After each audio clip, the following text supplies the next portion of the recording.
Hello friends, welcome back to my channel improve knowledge by me. आज के इस video में मैं आपको बताने जा रही हूँ EBIT एंड EPS एनालिसिस, जो कि होता है हमारा financial break even point. Financial break even point का मतलब क्या होता है? No profit no loss.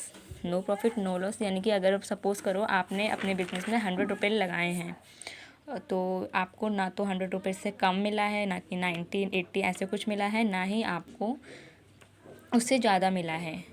ठीक है, जैसे कि आपने 100 लगाया तो आपको 150 मिला, तो आपका 50 क्या है? प्रॉफिट है।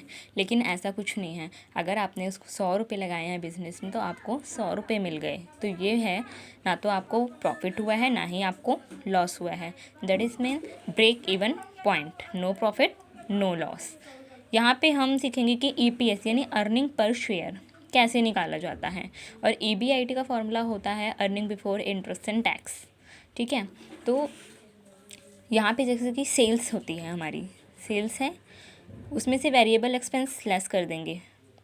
ठीक है, वेरिएबल एक्सपेंस क्या होते हैं? जो अलग अलग तरीके के होते हैं, जैसे हमने लेबर को दे दी, इन सब को दे दिया, तो ये सारे वेरिएबल एक्सपेंस में आ जाते हैं। गुड्स हो गए, स्टॉक, जो हम रॉ मटेरियल वगैरह परचेज़ करते हैं, ये सब यहाँ पे हमारे क्या आ गए? वेरिएबल एक्सपेंस हो गए। तो सेल्स में से हम जब वेरिएबल एक्सपेंस लेस कर देते हैं, तो हमको क्या मिलता है? कंट्रीब्यूशन। उस कंट्रीब्यूशन में से हम लेस करते हैं फिक्स एक्सपेंस। फिक्स एक्सपेंस हमारे वो होते हैं जो प्रोडक्शन को प्रभावित नहीं करते। ठीक है, जैसे कि हमारा रेंट हो गया, वो हमारा फिक्स रहता है। तो फिक्स एक्सपेंस लेस कर देंगे तो हमें क्या मिलेगा? Earning before interest and tax. उसके बाद जब हम लेस कर देते हैं इंटरेस्ट, जब इंटरेस्ट लेस कर देते हैं, तो हमारा आ जाता है प्रॉफिट बिफोर टैक्स। यानी कि इंटरेस्ट तो हमने लेस कर दिया, तो हमारा प्रॉफिट बिफोर टैक्स आ जाएगा। जब हम उसमें से टैक्स लेस कर देंगे, तो हमारा PAT यानी प्रॉफिट आफ्टर टैक्स आ जाता है। देन उसमें माइनस कर देंगे प्रेफरेंस डिविडेंड। ठीक है, क्यों?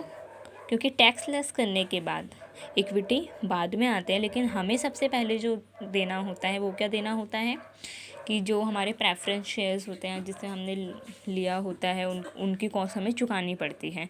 तो माइनस कर देते हैं प्रेफरेंस डिविडेंड। देन फिर आता है प्रॉफिट फॉर इक्विटी। ठीक है, प्रॉफिट फॉर इक्विटी आया हमारा। EPS यानी earning per share equals to profit for equity upon में नंबर ऑफ इक्विटी शेयर्स कितने हैं। तो इस तरीके से हम EPS जो है अपना वो निकाल सकते हैं, प्रॉफिट फॉर इक्विटी अपॉन में नंबर ऑफ इक्विटी शेयर्स। और फाइनेंशियल ब्रेक इवन पॉइंट्स के क्या फॉर्मूले हैं? फाइनेंशियल ब्रेक इवन पॉइंट के फॉर्मूले हैं, अगर हम सिर्फ इक्विटी शेयर कैपिटल यूज़ कर रहे हैं, तो earning before interest and tax equals to 0 आएगा। अगर हम डेब्ट और इक्विटी कंपनी, ठीक है, डेब्ट एंड इक्विटी वाली अगर कोई कंपनी है, तो वो EBIT इक्वल्स टू इंटरेस्ट होगा। और अगर हम प्रेफरेंस शेयर और इक्विटी यूज़ कर रहे हैं, तो EBIT इक्वल्स टू हमारा प्रेफरेंस डिविडेंड अपॉन में 1 माइनस टैक्स रेट, उससे निकाला जाएगा।